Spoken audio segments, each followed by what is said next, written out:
It was the time of the year again when I had to send off my husband to the airport. He works abroad as a professor at an international top university, and every 3 months in one year, he goes back home for a vacation and then he will return to the university. It is really tough for me, especially that I have to raise three of our children alone. Well, technically, I'm not alone because I have my mother in law with me, but that's another kind of tough for me. You heard it right. While my husband is working overseas, my mother in law and father in law live with us. They help me in taking care of the children as well as with other household chores.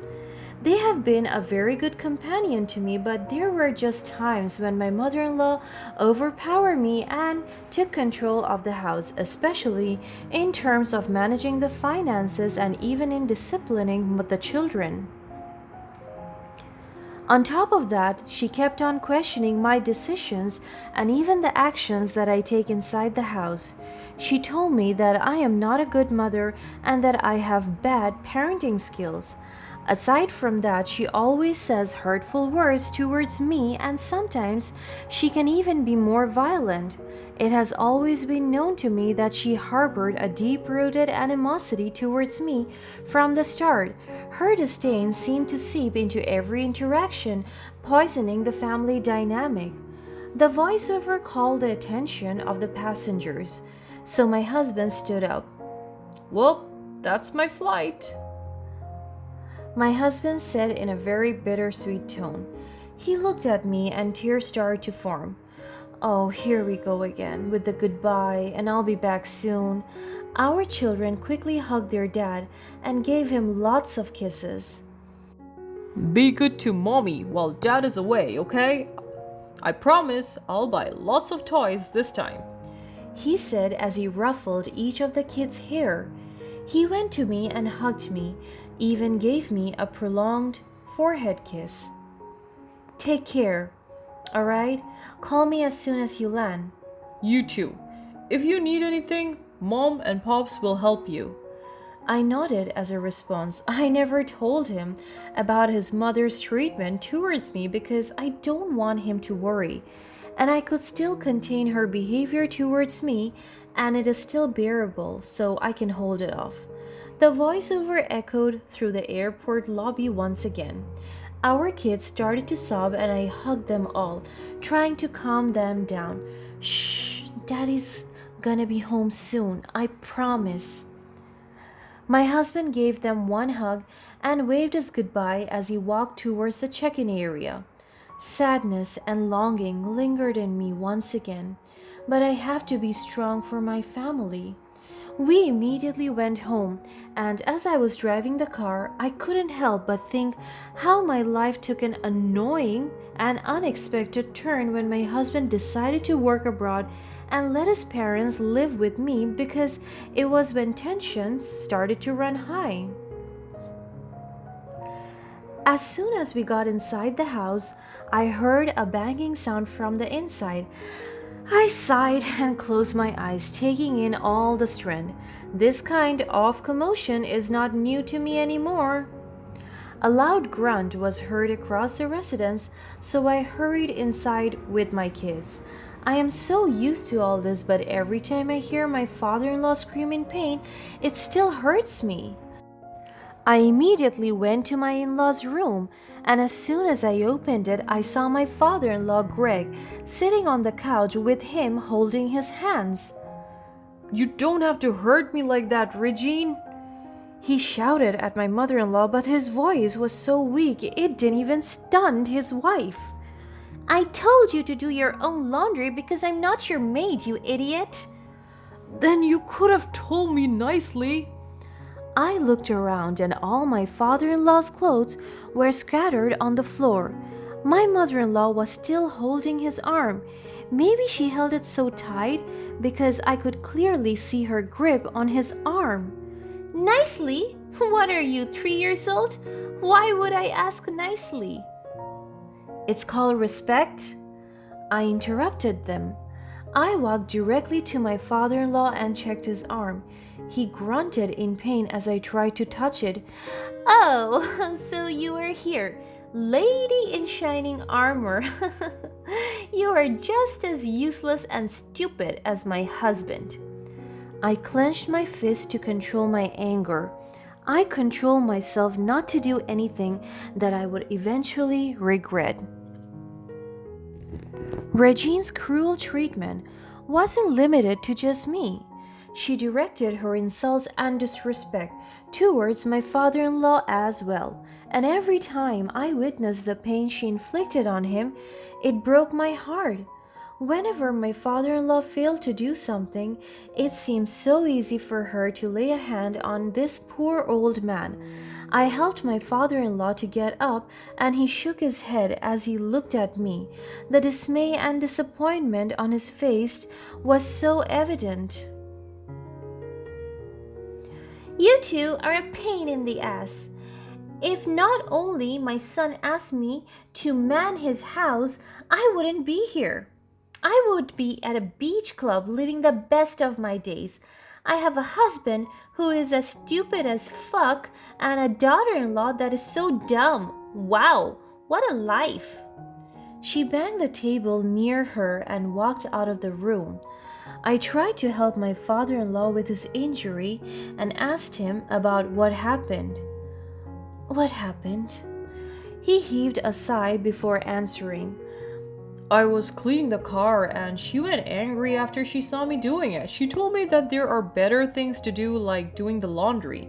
She dragged me inside and scattered all my laundry to the floor. My eyes frowned. The woman has a serious problem. Why would she get mad over something so random? I heard she asked Joe to look for a driver. But you always wanted to drive us around. I know, but your mother-in-law doesn't want me to do that anymore. I guess I'm useless now. No, you are not. The door opened and the kids ran to their grandfather. They checked up on him and promised me that they will take care of him. Amidst this cruelty, I am so glad to have such sweet and caring kids. I really want to tell my husband about everything, but I'm so afraid that it would affect him. And my father-in-law kept on insisting that I must not tell his son about this because he is worried that Joe would be distracted, especially that he is living away from us and all alone. That's why I try to keep headstrong despite everything. I went along with my mother-in-law's treatments. As long as she doesn't hurt the children, and fortunately, she loves them so much. The next day, my mother-in-law opened the door for a visitor. The man looks younger than me, probably in his mid-20s. He looks handsome, with a good build. She walked towards us and introduced him with a smile on her face. Greg, Helen, and kids, meet Carlos, our new car driver.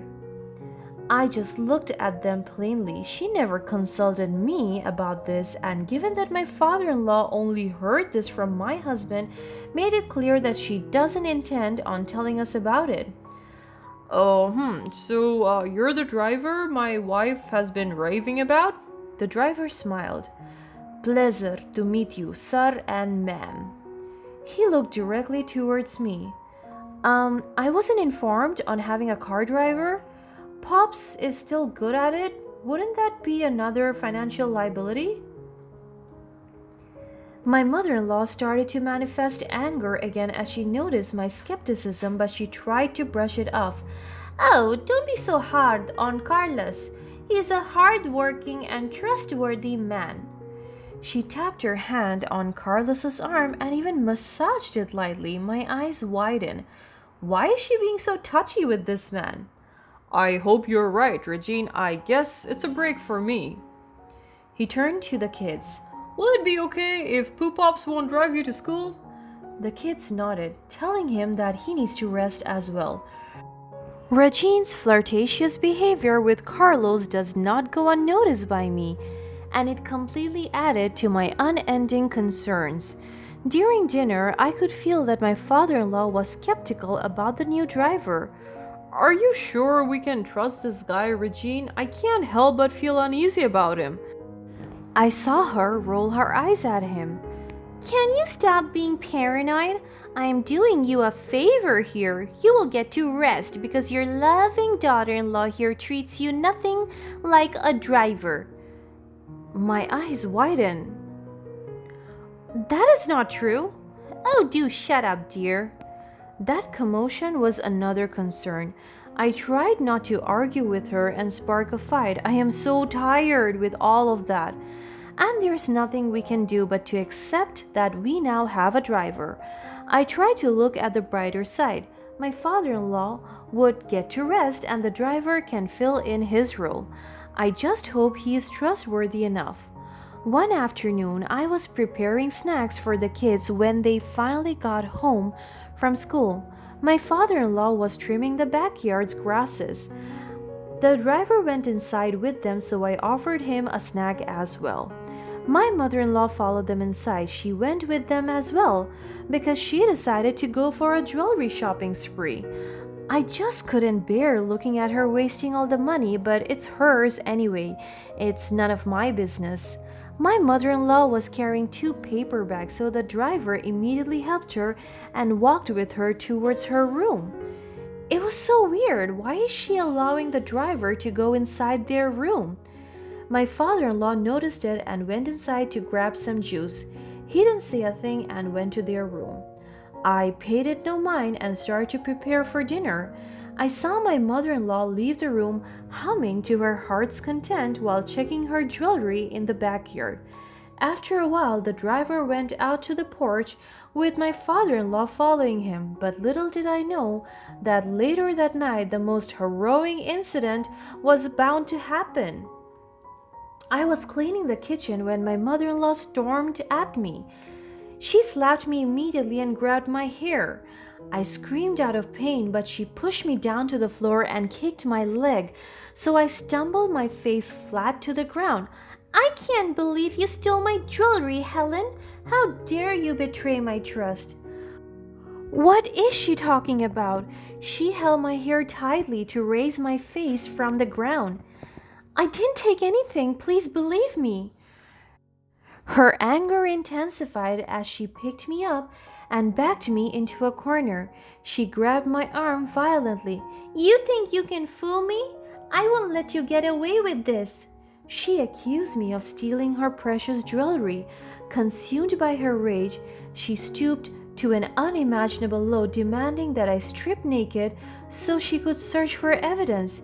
She grabbed my shirt and ripped it apart. She even scratched my neck. Where is my jewelry, you filthy ass bitch? I told you I don't have it. Please stop. It was a degrading experience that left me feeling violated and helpless. I tried to break free from her grip, but I was so overwhelmed by her aggression. She tried to rip my shorts apart, but suddenly the door swung open, revealing my father-in-law. In a twist of fate, Greg walked in on this horrifying scene. His eyes widened with shock and anger as he took in the sight before him. Without hesitation, he stepped up to defend me against his own wife's baseless accusations and threats. In that moment, I saw a glimmer of hope that someone in this family would stand up for me. Regine, what's going on here? She released me, as she was momentarily taken aback by my father-in-law's unexpected presence. Oh, shut the hell up, Greg. This woman stole my jewelry. I caught her red-handed. If you want to help her, just don't do it. You won't succeed anyway. Regine, enough with these mistreatments. I can't believe you would treat Helen this way without any evidence. Have you lost your mind? I certainly think that she lost her mind a long time ago. Regine smacked me out from telling the truth. I want all her nonsense to end. Regine, this ends now. No more false accusations and abuse. She just laughed at him as if nothing fears her. My father-in-law stepped between me and her, shielding me from further harm. Regine fumes in anger. If you defend her, Greg, I'll make sure everyone thinks she's seducing you. I'm your wife. You listen to me. Ah, yes, the wife that always reminds me of being stupid and dumb. Regine, your threats won't work anymore. Your behavior has crossed the line. It's time to face the consequences. Regine's face twisted with anger and frustration as she realized her power over me and Greg was slipping away. The aftermath of that pivotal moment was filled with tension and uncertainty. The family dynamic shifted, strained by the revelation of Regine's true color. Yet, amidst the chaos, the truth began to surface. I saw Carlos walking out of your room, our own room. Are you having an affair with him, woman? My eyes widened in shock. No, this isn't true. Regine looked away and still continued to act superior. What a baseless accusation! Same as to me. You accused me over something I didn't do, but mine happens to be true. I let go of her grip and sided with my father-in-law. My father-in-law Greg had long been aware of Regine's abusive behavior and couldn't bear to witness it any longer. Do you want to hear the real truth? He threw a bag of jewelry to the ground. There's your jewelry. I made sure that I got that from the guy you are sleeping with. Her eyes widened in complete, utterable shock. She clutched it and still her expression was unexplainable. My father-in-law discovered the real culprit behind the stolen jewelry. Carlos, the secret lover, the family driver. No, no way. Her voice trembled. I also made it sure that I put him into custody. And don't worry, the authorities are on their way here for the evidence and, of course, for another case. My father-in-law looked directly to her soul. You. She panicked and got up on his feet and held her husband's hands. Greg, what do you mean? You're going down with him. You are not my wife anymore. You're a violent monster. You lied to me and you betrayed me. You have hurt us in ways I couldn't imagine. You even sacrificed our relationship with an awful man who is double your age. The bruises in our bodies are evidence of your abuses. A siren hovered our entire street, and as the sound grew prominent, she started to panic. She knelt down and asked for forgiveness. Greg, Helen, please forgive me. I don't want to be in jail. Spare me, please. I will do anything. My brows raised from her last line. You will do anything? Okay? Get some help. The police barged in and handcuffed her, and the next thing we knew, she was detained. I informed my husband about everything. He went home immediately to help us face the aftermath of the problem. This revelation strengthened our case against Regine and exposed her web of lies. Bolstered by this newfound evidence, Greg made the difficult decision to file for divorce, seeking justice and protection for both me and himself. The legal proceedings are arduous, and the community's reactions varied, yet amidst the adversity, our family rallied together. Greg, my father-in-law, became a pillar of support, as did other family members who stood by us during this trying time. Their unwavering love and encouragement gave me the strength to speak out against the abuse, inspiring others to break free from their own chains.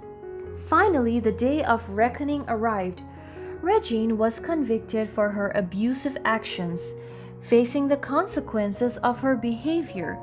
It was a bittersweet victory, a turning point that offered closure and a chance for healing. In the aftermath of Regine's conviction, our lives slowly transformed.